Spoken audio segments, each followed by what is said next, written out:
time instant the channel will respond differently. अगर एक symbol duration हमारे पास है, सिंबल ड्यूरेशन अगर ज़्यादा है और टाइम अगर तेज़ी के साथ चेंज हो रहा है, मसलन टाइम अगर यूँ चेंज हो जाता है और सिंबल ड्यूरेशन हम इतना सिंबल ड्यूरेशन ले लेते हैं, इसका मतलब है कि हमें यहाँ पर और चैनल मिलेगा और यहाँ पर चैनल की कंडीशन और मिलेगी. So this would be the time variation in the channel. So the received pulse would be time varying. The state transitions are either determined from the dynamics of the fading channel. Dynamics, the time variations of the fading channels. So we can find the dynamics of the fading channel either in the fading correlation function, that the channel at time instant t1, how much it is correlated with that channel time instant t2. So if the channel at these two instants is correlated and we know the correlation, then it means we can predict the channel at the third time instant t3, and thus the dynamics of the channel can be captured with the help of autocorrelation function. An autocorrelation function has a frequency response, and that is known as the Doppler spectrum. Time domain में हमारे पास auto correlation function है, और अगर auto correlation function का हम frequency domain में कोई reciprocal लेते हैं, यानी उसका फ्रीक्वेंसी डुअल लेते हैं और हम फोरियर ट्रांसफॉर्म यूज़ करते हैं, तो इसका फोरियर ट्रांसफॉर्म जब लेंगे तो वो हमें PSD पावर स्पेक्ट्रल डेंसिटी पर ले जाता है. और अगर टाइम वेरिएशन चैनल के अंदर नहीं होंगी तो हमारे पास पावर स्पेक्ट्रल डेंसिटी में एक क्लियर जो उस सिग्नल का स्पेक्ट्रम है वही हमारे पास आ जाएगा. That would be centred at FC. अगर टाइम डायनामिक्स चैनल में नहीं है, मगर अगर डायनामिक्स चैनल में हैं, चैनल में टाइम वेरिएशंस हैं, तो फिर हमारे पास ये स्पेक्ट्रम चेंज हो के ब्रॉडनिंग इसमें आ जाएगी, और जो कैरियर फ्रीक्वेंसी है या तो वो शिफ्ट हो जाएगी on the left side based upon the angle of arrival, और या फिर वो शिफ्ट हो जाएगी राइट साइड पर.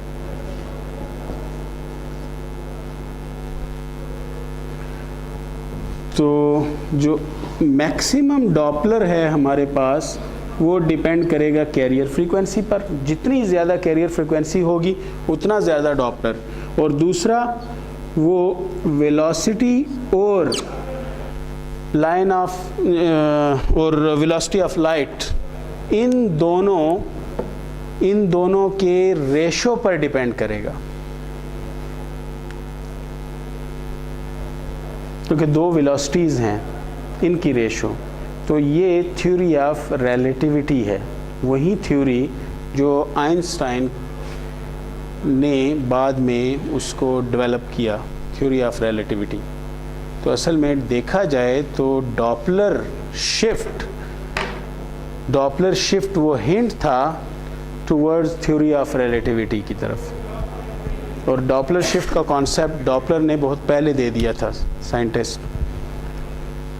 तो अगर हमारा मोबाइल वेलोसिटी ऑफ लाइट के साथ चले तो हमारे पास फिर शिफ्ट कितना हो जाएगा,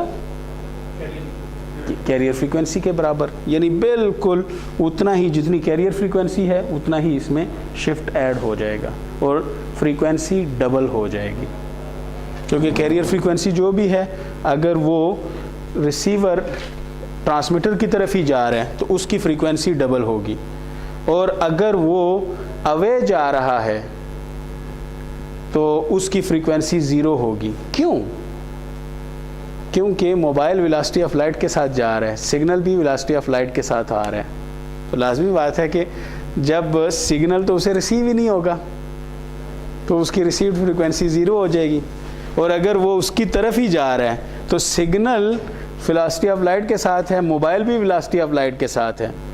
तो सिग्नल अगर वेलोसिटी ऑफ लाइट के साथ है तो उसकी फ्रीक्वेंसी अब डबल हो जाएगी, क्योंकि ये तो उतना उसे पुश कर रहा है तो उसकी फ्रीक्वेंसी डबल हो जाती है। तो ये हमारे पास डॉपलर शिफ्ट। तो यहाँ से भी हमें, जैसे ही हम पावर स्पेक्ट्रल डेंसिटी को देखते हैं सिग्नल की, और वहाँ से जब हमें कुछ यू शेप्ड कर्व मिलता है, बजाय इसके कि इस तरह का हमारे पास पावर स्पेक्ट्रल डेंसिटी की शेप हो, मगर अगर यू शेप हमारे पास पावर स्पेक्ट्रम आता है at the frequency domain, then it means there would be variations in the channel at time domain। और अगर टाइम डोमेन पर वेरिएशंस हैं तो उन वेरिएशंस को फिर हम कैसे कैप्चर करेंगे, उनको मॉडल करेंगे, यहाँ के मैक्सिमम डॉपलर से अंदाज़ा उसका लगाएंगे।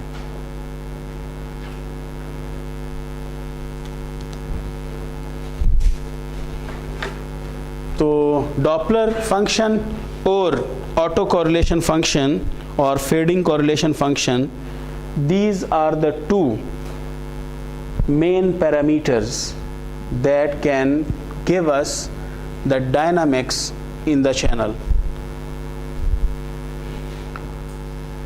तो एक तीसरी टर्म जो इसमें ऐड हो जाती है तो वो है कि अगर हमारे पास एंगल 0 या 180 डिग्री ना हो, कोई और एंगल हो with respect to the direction of motion, यानी हमें इसी बेस स्टेशन का, जो कि इस वक्त मूविंग हालत में है लेट्स से, और जो मोबाइल है वो स्टेशनरी फॉर्म में है या रिसीवर स्टेशनरी फॉर्म में है, तो यहाँ से एक सिग्नल रिसीव हुआ, इसकी मोशन इस तरफ को थी, तो यहाँ पर जो हमारे पास एंगल ऑफ मोशन के साथ जो एंगल बनेगा अराइवल ऑफ सिग्नल की अराइवल का, तो इस एंगल पर फिर डिपेंड करेगा। तो हमारे पास ये एंगल बड़ा इम्पॉर्टेंट है। और इससे पहले भी मैंने एक मिसाल दी थी कि अगर एक सायरन बजाती हुई गाड़ी जा रही है तो 180 डिग्री का एंगल होगा। तो 180 डिग्री का एंगल अगर कॉस 180 लेते हैं तो नेगेटिव आ जाता है डॉपलर, इसका मतलब है कि कैरियर फ्रीक्वेंसी कम हो जाएगी। और अगर सायरन बजाती हुई गाड़ी आपकी तरफ आ रही है तो इसका मतलब है कि एंगल 0 डिग्री का है। तो 0 डिग्री का एंगल रखेंगे तो मैक्सिमम डॉपलर हम दूसरी एक्सट्रीम पर पहुंच जाएंगे। मगर अगर सायरन बजाती हुई गाड़ी आपके साइड से गुज़र रही है, यानी 90 डिग्री एंगल पर गुज़र रही है, यानी जहां आप खड़े हैं तो वहां पर नहीं आ रही बल्कि ऐसे जा रही है, 90 डिग्री का एंगल बन रहा है आप उस गाड़ी का आपके साथ, या एंगल ऑफ मोशन के साथ, angle of arrival of the signal उसका, तो फिर cos 90 तो आपको डॉपलर 0 मिलेगा। इसका मतलब है कि आपको बिल्कुल उसकी स्पीड ना कम होती हुई ना बढ़ती हुई, कुछ भी उस आवाज़ को आप गेस नहीं कर सकते, वो एक जैसी आवाज़ रहेगी, यानी उसकी फ्रीक्वेंसी एक जैसी है। तो angle of arrival of the signal is also very important in capturing the dynamics of the channel. That's why much research has already been done in the field of angle of arrival estimation, or in the field of angle of arrival modeling or characterization of the channel at the spatial domain. Angle of arrival को हम space domain में ही consider करते हैं कि space में कितना spread मौजूद है। तो स्पेस में स्प्रेड जहाँ जहाँ से हमें सिग्नल मिल सकते हैं, मसलन एक मिसाल के तौर पर अगर यहाँ पर एक सिटी है और यहाँ हमारे इस सिटी के अंदर या इस लोकेलिटी के अंदर एक मोबाइल मूव कर रहा है और बेस स्टेशन कुछ फासले पर है मैक्रो सेलुलर सिस्टम। तो बेस स्टेशन के आसपास अगर मैक्रो सेलुलर सिस्टम है, बेस स्टेशन बहुत हाइट पर होता है, उसके आसपास फिर हम कहते हैं कि कोई स्कैटरर एग्जिस्ट नहीं करता। स्कैटरर सारे मोबाइल के नज़दीक एग्जिस्ट करते हैं क्योंकि मोबाइल की एंटेना हाइट काफ़ी कम है with respect to the surrounding. तो जो सिग्नल इसे मिल रहे हैं इस मोबाइल को, वो सारे के सारे इन स्कैटरर्स से टकरा के उसे मिलते जाएंगे, ये सिग्नल। तो angle of arrival of the signals at the receiver would be a uniform function from 0 to 2 pi.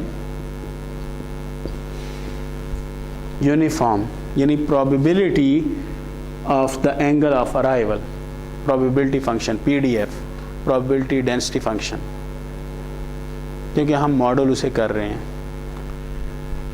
Signal कहीं से भी आ सकता है, मगर बेस स्टेशन पर गौर करें कि जब ये मोबाइल सिग्नल भेजेगा तो इन्हीं रिफ्लेक्टर से या स्कैटर से होके सिग्नल जाएगा।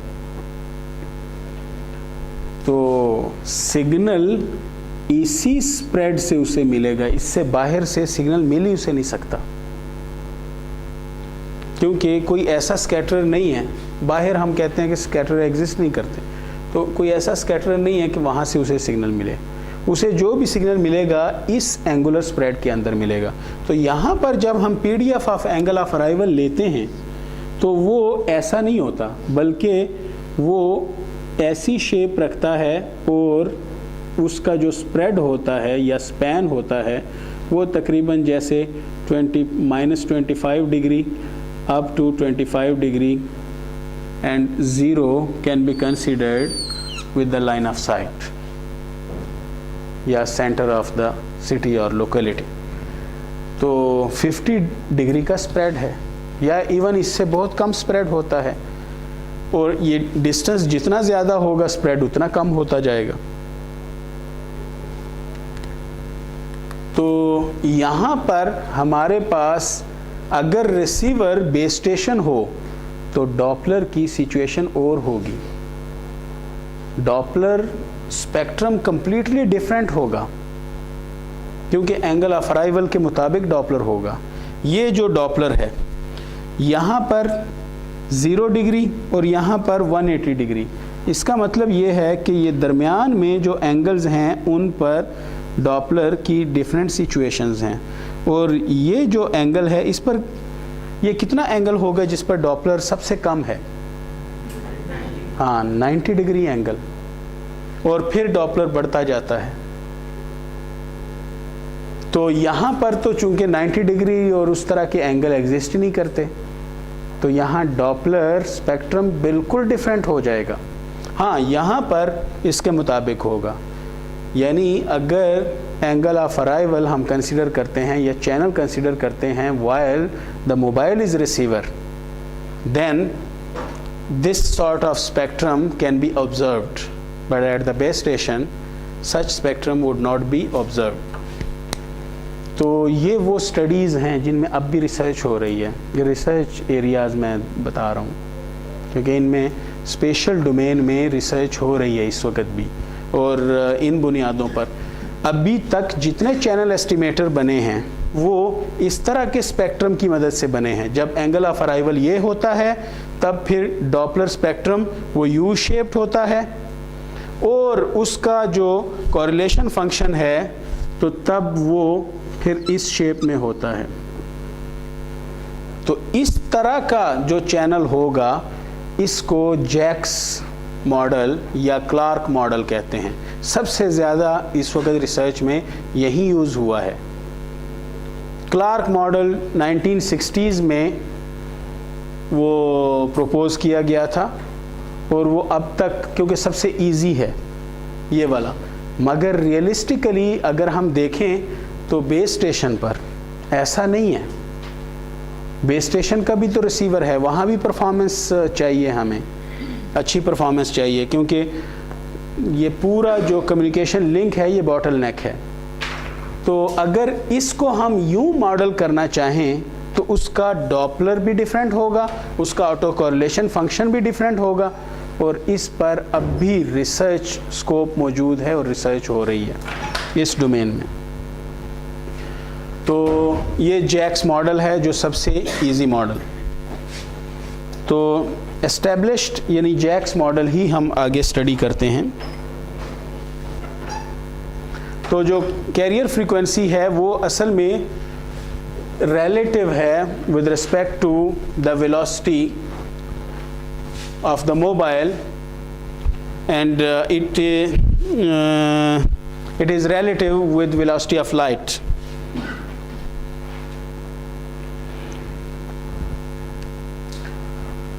तो फास्ट फेडिंग चैनल की पहली जो मॉडलिंग है और करेक्टराइजेशन है, that is with such sort of spectrum, U-shaped spectrum, और auto correlation function modeled as the Bessel function. इसकी रीज़न क्या है कि बेसल फंक्शन की मदद से ही हम उसे मॉडल करते हैं?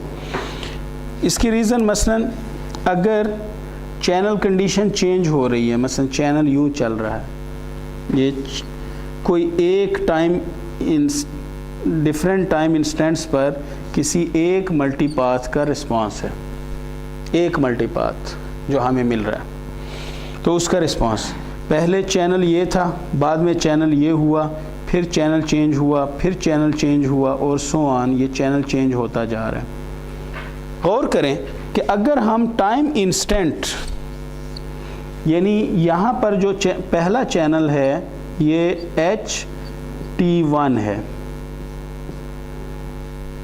इसका मैग्नीट्यूड, सिर्फ मैग्नीट्यूड को हम देख रहे हैं, या चले चैनल को देख लें, जब मल्टीप्लाई करेंगे तो खुद मैग्नीट्यूड ही बन जाएगा, क्योंकि मल्टीप्लाई करने से हमारे पास पॉजिटिव वैल्यू आ जाएगी, एक ही बात।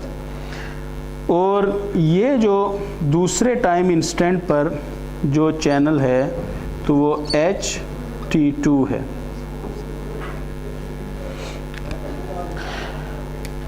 इस चैनल की ज़ीरो टाइम कोरिलेशन के साथ, जब ज़ीरो टाइम है, यानी इस चैनल की अपने आप के साथ कोरिलेशन वो तो 100% है, 1 होगी। अब इसी की यानी एक फ्यूचर टाइम इंस्टेंट पर जो कोरिलेशन है, मसलन इसकी कोरिलेशन नेक्स्ट टाइम इंस्टेंट वाले चैनल के साथ, दोनों के दरमियान एक टॉ का डिफरेंस है। अगर हम कहते हैं कि फास्ट फेडिंग चैनल है तो टॉ फिर किसके बराबर हो जाएगा? एक TS के बराबर, कि हर TS पे चैनल चेंज हो रहा है या with in TS even change हो रहा है। तो अगर उससे भी ज़्यादा फास्ट है, वेरी फास्ट फेडिंग चैनल है, तो फिर टॉ हमेशा TS से कम होगा। और अगर हम ज़रा स्लो के उसमें जाते हैं कि स्लो फेडिंग चैनल है तो 5TS ड्यूरेशन टॉ के बराबर हो जाएगा। इसका मतलब है कि चैनल चेंज होता है जब 5 सिंबल्स गुजरते हैं। तो फिर एक और कॉन्सेप्ट की तरफ हम जाते हैं, ब्लॉक फेडिंग चैनल की तरफ। हमने थोड़ा सा डिस्कस पहले किया था, मगर आज डिटेल के साथ हम डिस्कस करें। अब इन दोनों के दरमियान जो कोरिलेशंस हैं वो कितनी होंगी? 100% से ज़रा कम। उससे इसी की कोरिलेशन उससे अगले इंस्टेंट वाले के लिए, यानी जब 2 टॉ गुजर जाए तो फिर और कम हो जाएंगे। इसी तरह चलते चलते और कम, और आखिरकार एक ऐसी चैनल की वैल्यू आएगी जो पहले टाइम इंस्टेंट वाले चैनल के साथ उसकी बिल्कुल कोई कोरिलेशन नहीं होगी, out of the correlation, zero correlation. वैसे अभी तक प्रैक्टिकली तो यही देखा गया है, जब ज़ीरो पर आ जाते हैं उसके बाद पता नहीं चलता कि कोरिलेशन फिर कितनी है, कभी थोड़ी होती हैं, कभी ज़्यादा होती हैं, इस तरह चलता है। मगर अगर हम इसी का मॉडल रखते हैं, यू शेप्ड मॉडल, और चैनल को रैंडम वॉक मॉडल ले लेते हैं, क्योंकि ये फिर रैंडम वॉक मॉडल बन जाता है, या hidden Markov chains, Markovian model बन जाता है, स्टोकेस्टिक प्रोसेसेस मार्कोवियन। तो मार्कोवियन में ये है, यानी थोड़ा सा मैं बता देता हूँ जिन्होंने कभी इसको पढ़ा नहीं है। तो मार्कोवियन मॉडल में ये है कि प्रोबेबिलिटी नेक्स्ट इवेंट की प्रीवियस इवेंट्स की प्रोबेबिलिटीज़ पर डिपेंड करती है, और जितना ज़्यादा प्रीवियस इवेंट्स पर वो डिपेंड करेगी तो मार्कोवियन चेन बढ़ती जाएगी। इसी को हम ऑटो रिग्रेसिव मॉडल भी कहते हैं। तो ऑटो रिग्रेसिव मॉडल में भी नेक्स्ट वैल्यू प्रीवियस वैल्यू पर डिपेंड कर रही होती है। तो ऑटो रिग्रेसिव मॉडल के फिर ऑर्डर बन जाता है कि auto regressive model of order 1 means कि सिर्फ पिछली वैल्यू पर डिपेंड करती है और उससे पिछली वैल्यू पर इसकी कोई डिपेंडेंसी नहीं है। और auto regressive model of order 2 would be when the future event would depend on the previous 2 events. तो वो फिर ऑर्डर उसका 2 हो जाएगा, और सो ऑन, आप ऑर्डर बढ़ाते जाते हैं। तो गौर करें, मौसम भी इसी तरह ही है। नेचुरल प्रोसेसेस मार्कोव मॉडल होते हैं, ऑटो रिग्रेसिव मॉडल होते हैं। मसलन कल का जो मौसम है वो आज के मौसम पर ज़्यादा डिपेंड करता है, पिछले वाले कल के मौसम पर ज़रा कम, फिर उससे पिछले वाले पर और कम। और अगर हम 360 डेज़ पर इसे देखें, 365 डेज़ पर, तो हमें पता चलता है कि मौसम मार्कोवियन चेंज में आता है। सडन चेंजेस नहीं होते, थोड़ी वेरिएशंस होती हैं मगर सडन चेंजेस नहीं होते। उन वेरिएशंस को हम नॉइज़ के साथ मॉडल करते हैं कि वो सिस्टम का नॉइज़ है या प्रोसेस नॉइज़ है। जब हम प्रोसेस को मॉडल कर रहे हैं तो प्रोसेस नॉइज़ है, ठीक है। जैसे कभी बारिश हो गई, यकदम ठंड बढ़ गई या कम हो गई, मगर वो थोड़ी सी जो एवरेज लाइन से हट जाएगा। मगर अगर वो इवेंट इतने ना हों तो एवरेज लाइन पर चेंज होता जाता है मौसम। मगर मौसम यानी पिछली वैल्यू ज़्यादा उस पर डिपेंडेंस होती है। इसी तरह किसी की अगर कोई मूव कर रहा है, हम रैंडम वॉक इसको इसलिए कहते हैं,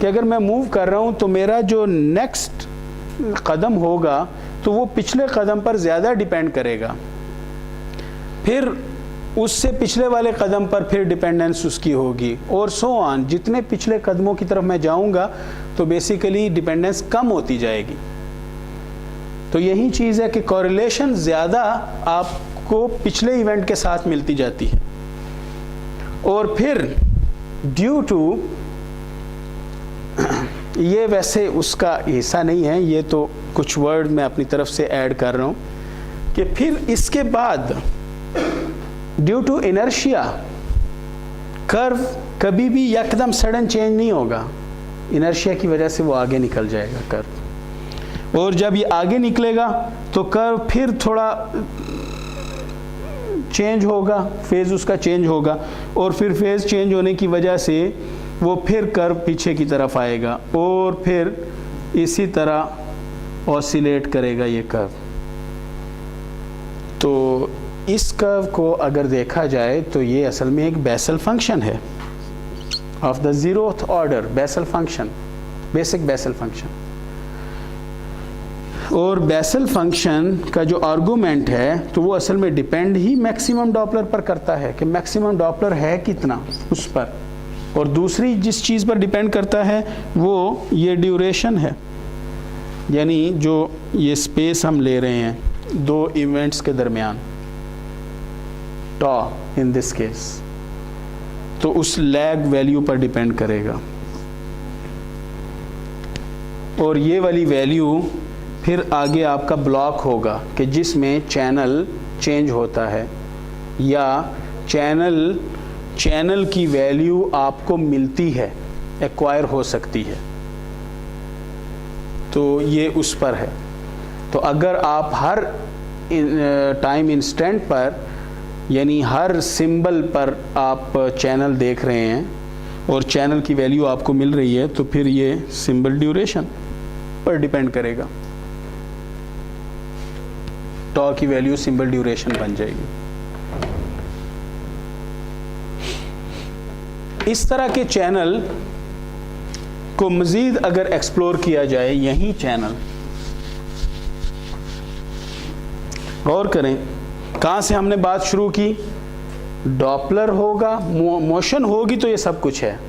मसलन अगर डॉपलर 0 हो जाए तो यहाँ 0 वैल्यू आ जाएगी और इसकी वैल्यू 1 हो जाएगी। तो डॉपलर अगर 0 हो जाए तो इसमें कोई चेंज ही फिर नहीं होगी, फिर चैनल की सारी वैल्यूज़ एक जैसी होंगी। और अगर चैनल की सारी वैल्यूज़ एक जैसी होंगी, कॉरिलेशन क्या हो जाएगा, 1 पर रुक जाएगा। सब पर एक ही 100% कॉरिलेशन मिलेगी, क्योंकि चैनल तो चेंज ही नहीं हो रहा, चैनल तो रुका हुआ है। ठीक है, और ये स्पेक्ट्रम यहाँ से कहाँ आ जाएगा, ये वापस अपनी FC पर आ जाएगा, क्योंकि डॉपलर ख़त्म हो जाएगा। तो ये तो सारी चेंज जो है वो किसकी वजह से है, मोशन की वजह से। तो मोशन की वजह से फास्ट फेडिंग है। इसका मतलब है जितने भी ये मॉडल होंगे वो फास्ट फेडिंग मॉडल ही हैं। यानी जब हमारे पास टाइम वेरिएशन होगी चैनल के अंदर, तब फिर इन मॉडल्स को हम कंसीडर करेंगे। तो ये मॉडल फिर शुरू कहाँ से हुआ, जब हमारे पास एंगल ऑफ अराइवल वो यूनिफॉर्म हो, from 0 to 2 pi.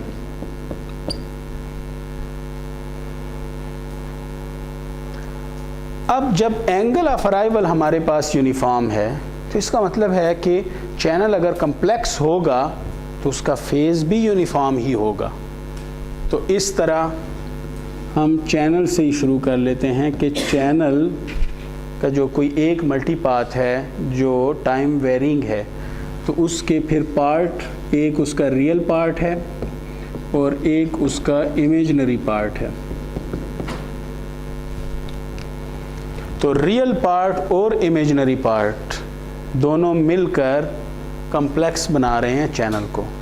Channel complex क्यों हम मॉडल करते हैं कि कम्प्लेक्स है, हमें इतने कॉम्प्लिकेटेड मॉडलिंग की क्या ज़रूरत है?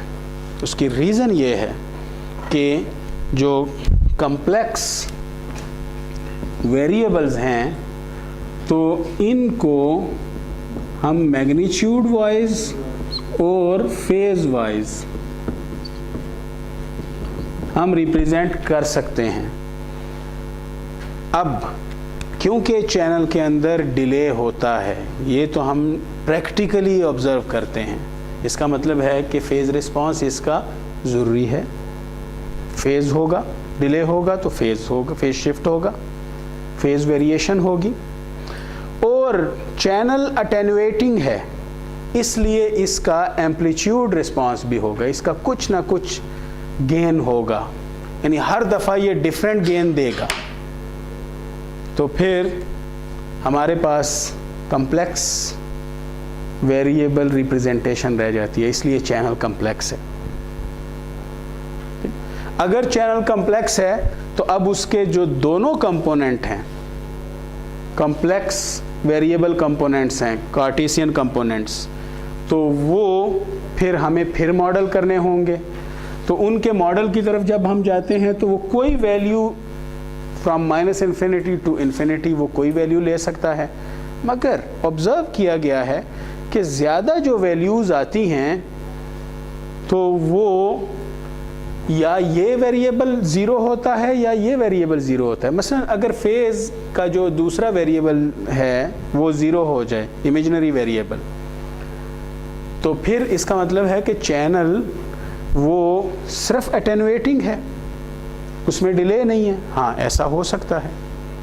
इसका मतलब ये हुआ कि इनको जब हम मॉडल करेंगे तो फिर इनको भी गॉसियन मॉडल करना पड़ेगा कि जो हायर वैल्यूज़ हैं वो ज़्यादा प्रोबेबल नहीं हैं, ज़्यादा ज़ीरो वैल्यूज़ प्रोबेबल हैं। तो फिर दोनों को हम किस तरह मॉडल कर रहे हैं, यानी zero mean zero mean Gaussian. इसी को IID भी कहते हैं, independent and identically distributed variables. अब फेज को तो हमने कहा कि वो भी यूनिफॉर्म डिस्ट्रीब्यूटेड होगा, तो फिर इसका जो मैग्नीट्यूड है उसकी डिस्ट्रीब्यूशन भी कुछ ना कुछ होगी। तो उसकी डिस्ट्रीब्यूशन, ये तो खैर जब चैनल से पहले की बात है कि अगर गॉसियन कम्प्लेक्स वेरिएबल दोनों गॉसियन हो तो जो मैग्नीट्यूड फेज यूनिफॉर्म डिस्ट्रीब्यूटेड होता है और मैग्नीट्यूड वो रेले डिस्ट्रीब्यूटेड होता है। तो रेले डिस्ट्रीब्यूशन बहुत पुरानी है, यानी ये कोई नई चीज़ नहीं है। तो रिले डिस्ट्रीब्यूटेड होता है। अब जब हम कोई सिग्नल भेजते हैं, लेट्स से मैं सिग्नल भेजता हूँ x, तो x बेसिकली वो चैनल के साथ मल्टीप्लाई कन्वॉल्व करता है। तो चैनल क्योंकि उसका time response time delayed response है, इसलिए उसके साथ कन्वॉल्व होता है। तो जब उसके साथ कन्वॉल्व होता है तो उसका जो पहली चीज़ जो मुझे नज़र आती है तो वो बेसिकली जो फेडिंग जिसकी वजह से हो रही है, सिग्नल फेड आउट हो रहा है, तो वो अटेनुएशन है। At each instant of time different attenuation would be offered by the channel. तो अगर अटेनुएशन डिफरेंट है हर इंस्टेंट पर और अटेनुएशन मिल रही है, इसका मतलब ये है कि मेनली x तो इतना कुछ परफॉर्म नहीं करता, वो तो जस्ट मैंने सेंड किया हुआ सिग्नल था, उसकी स्टैटिस्टिक्स नाउन है और बड़ी कंफर्म्ड है। तो असल में चैनल में जो अटेनुएशन का और टाइम वेरिएशन का जो कॉन्सेप्ट आ रहा है वो बेसिकली यानी सिग्नल में, रिसीव्ड सिग्नल में, तो वो बेसिकली चैनल के रिस्पांस की वजह से है और चैनल की अटेनुएशंस की वजह से है। तो चैनल के मैग्नीट्यूड या गेन रिस्पांस की वजह से है। तो इसलिए इसको या फिर R को, क्योंकि ये तो इसकी पावर बाद में, इसकी पावर तो 1 है, नॉर्मलाइज्ड है, तो रिसीव्ड सिग्नल बेसिकली चैनल ही है। तो रिसीव्ड सिग्नल को इसलिए ये रिसीव्ड जो वैल्यू है तो इसको हम probability of the received envelope के साथ मॉडल करते हैं। Probability density function of the received envelope would be then Rayleigh distributed. और रिले डिस्ट्रीब्यूटेड की एक खासियत है कि इसकी जो मीन वैल्यू होती है वो इसकी स्टैंडर्ड डेविएशन पर होती है।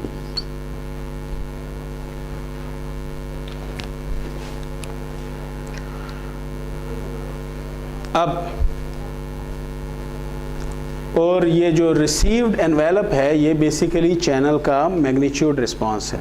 तो एक ही बात है, चैनल का मैग्नीट्यूड रिस्पांस या रिसीव्ड एनवेलप, तो उसको मॉडल करें। अब हमारे पास मज़ीद यानी इस चैनल को समझना कि अगर आपसे कोई कहे कि रिले चैनल को डिस्क्राइब करें तो आप क्या करेंगे? शुरू कहाँ से करेंगे कि रिले डिस्ट्रीब्यूट जो चैनल होगा वो एक कम्प्लेक्स वेरिएबल है, टाइम डिपेंडेंट कम्प्लेक्स वेरिएबल है, टाइम वेरिंग कम्प्लेक्स वेरिएबल है, टाइम के साथ साथ इसकी वैल्यू चेंज होती है। और उसके जो कम्प्लेक्स दोनों कंपोनेंट हैं तो वो ज़ीरो मीन गॉसियन डिस्ट्रीब्यूटेड हैं, उसका फेज़ वो यूनिफॉर्म डिस्ट्रीब्यूटेड होगा, उसका मैग्नीट्यूड रिले डिस्ट्रीब्यूटेड होगा, या जो रिसीव्ड एनवेलप है वो रिले डिस्ट्रीब्यूटेड होगा, उसकी प्रोबेबिलिटी डेंसिटी फंक्शन। फिर उसका जो पावर स्पेक्ट्रल डेंसिटी होगी वो यू शेप स्पेक्ट्रम देगी, यानी डॉपलर स्पेक्ट्रम होगा, और उसके जो मैक्सिमम जो फ्रीक्वेंसीज जिस पर मैक्सिमम मैग्नीट्यूड हमें मिल सकता है तो वो एक्सट्रीम पोजीशंस पे होंगी with respect to the maximum Doppler.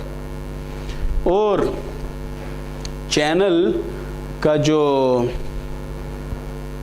और कॉरिलेशन फंक्शन होगा, यानी अपने आप के साथ जो उसकी कॉरिलेशन है at different legs, that would be represented by a zero order Bessel function.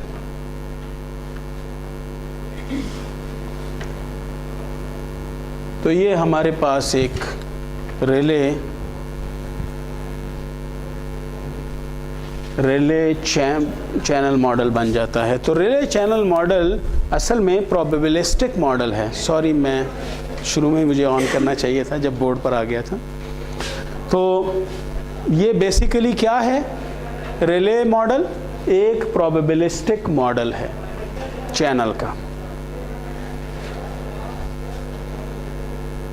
और किस चैनल का? Time varying fast fading channel का। तो फास्ट फेडिंग चैनल को हम मॉडल करते हैं। हमें इसका कोई ताल्लुक ISI के साथ नहीं है, इसका कोई ताल्लुक flat fading frequency selective fading के साथ नहीं है। ये फ्रीक्वेंसी सिलेक्टिव भी हो सकता है, फ्लैट फेडिंग भी हो सकता है, यानी ISI हो भी सकती है, इसमें नहीं भी हो सकती। मगर इसका ताल्लुक किससे है? Time selectivity of the channel. जब चैनल टाइम सिलेक्टिव हो, टाइम सिलेक्टिव कब होगा? जब वो टाइम वेरिंग होगा। और टाइम वेरिएशंस को हम इस तरीके से मॉडल करते हैं।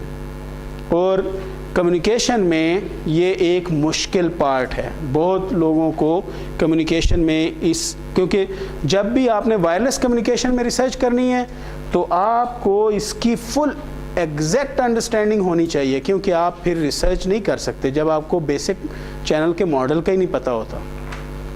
और इसमें कोई शक नहीं है कि इस वक्त जितनी भी कम्युनिकेशन जिसमें हम ज़रा ज़्यादा यानी हमारे लिए इम्पॉर्टेंट होती है, या हम चाहते हैं कि उस कम्युनिकेशन में ज़्यादा इंटरेस्ट लें, तो वो सेलुलर कम्युनिकेशन है, यानी मोबाइल कम्युनिकेशन। फिर mobile to mobile communication emerge हो रही है, और एक ये बहुत बड़ा फील्ड एमर्ज हो रहा है इस वक्त, यानी एक नई डोमेन खुल रही है, car to car communication. Cars आपस में खुद कम्युनिकेशन करें। और इसी के साथ वैनेट्स डेवलप हो रहे हैं, यानी व्हीकुलर एडहॉक नेटवर्क्स। एडहॉक इस सेंस में होंगे क्योंकि कोई प्रॉपर उसकी कोई टोपोलॉजी नहीं है, टोपोलॉजी हर दफ़ा चेंज होगी, तो वो एडहॉक होंगे। मैनेट वाला कॉन्सेप्ट आस्ता आस्ता ख़त्म हो रहा है, कम हो रहा है, मगर अब वैनेट्स का कॉन्सेप्ट यानी व्हीकुलर एडहॉक नेटवर्क्स का कॉन्सेप्ट विद हाई स्पीड्स, जब हाई स्पीड्स होंगी ट्रांसमीटर में भी रिसीवर में भी, तो चैनल तो हाईली टाइम वेरिंग हो जाएगा, क्योंकि डॉपलर दोनों एंड पर हो जाएगा। तो mobile to mobile communication systems develop हो रहे हैं आस्ता आस्ता, तो उनके लिए चैनल मॉडलिंग और इन चीज़ों की ज़्यादा ज़रूरत है। ठीक है, तो यानी रिसर्च आप इस चैनल को बाईपास करके नहीं जा सकते, क्योंकि सिग्नल चैनल को बाईपास करके नहीं जा सकता रिसीवर तक, तो आप कैसे बाईपास करेंगे चैनल को? तो ये पॉसिबल नहीं है। यानी वो CS वालों का एक कॉन्सेप्ट है, यानी आमतौर पर वो एक डिफेंस में मैं था, तो मैं एग्जामिनर था, तो वो यानी कह रहा था कि सिग्नल यहाँ से बस डाटा आया, पैकेट यहाँ तक आया। तो भाई कैसे पैकेट तुमने ले गया? मसलन फिज़िकल लेयर मैक लेयर से लाजमी आपको गुज़रना है जब आपने कम्युनिकेशन करनी है, और मैक लेयर और फिज़िकल लेयर की इम्पेयरमेंट्स उसको आपको मॉडल करना है, एज्यूम कुछ ना कुछ करना है, एटलीस्ट आइडियल एज्यूम कर लें, मगर मॉडल करना है। और जब हम मोबाइल कम्युनिकेशन या वायरलेस की बात करते हैं तो हमें फिर ये भी आगे मॉडल करना होता है, सिर्फ चैनल को आइडियल इस तरह नहीं कि बस वो एक इम्पल्स रिस्पॉन्स है उसका, नहीं, आपको आगे फिर ये भी मॉडल करना होता है कि उसे मैं रिले मॉडल कर रहा हूँ या राइसियन मॉडल कर रहा हूँ या क्या मॉडल कर रहा हूँ। तो ये चीज़ें इंपॉर्टेंट हैं। अब हमारी तो यहाँ तक तो वो बात थी कि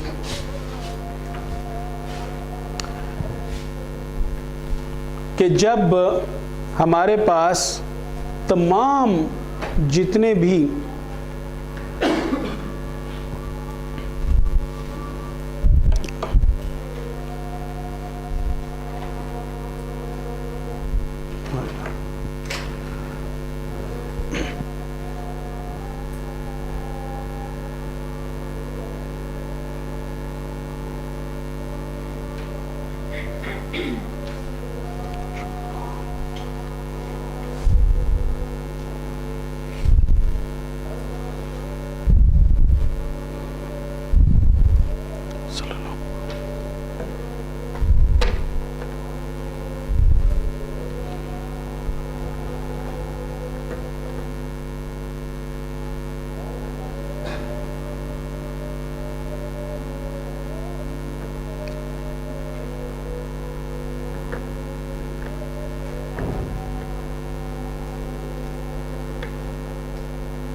जी लाइट जाने के बाद नहीं, ये खुद ही हो गया।